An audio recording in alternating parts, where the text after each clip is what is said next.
you had said you expect 50% haircut for gold and silver, but for that kind of correction, we would have to see people's faith in US dollar return. Can you explain? Absolutely. So, one, they're going to buy the treasuries back. There's going to be huge amounts of demand for treasuries because of the stablecoin. And second to that, we've already heard Judy Shelton talk about the 50-year gold-backed bond this year that they're going to be rolling out on July 4th. They talked about, Rosie Rios was in New York for the ball drop and talked about the lights.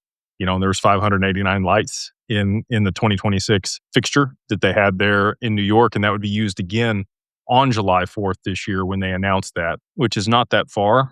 And they will back the treasuries with gold that'll be redeemable in 50 years. And I think that will reinstill confidence. We have way more than enough gold, I can tell you that, here in the US to be able to back the currency. And they have oil and they have XRP, which I think will be the three assets that people use to back their currency. I think that they'll all move to a tier 1 status, and gold and oil will be pegged at a certain ratio, and that'll be the peg that holds everything else together. I do think that, there'll be a level playing field. Not sure about FX markets.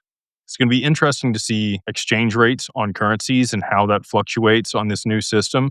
I think each country will back their currency with whatever they have. Canada doesn't have any gold unless they, do like out of the ground. They're able to tokenize what they have in the ground, which is possible. And imagine that, like, how much more GDP and value would there be if all of that value was extracted out of the ground and brought forth for them to be able to use it to back their currency with? That increases total global GDP significantly. That value currently sits dormant and illiquid, and that would make it liquid. So I do think that it'll be fine. I think that they'll restore faith in currencies. I do think we're in for some volatility between now and then. But, to your point here, gold and silver, I do think we'll see massive drops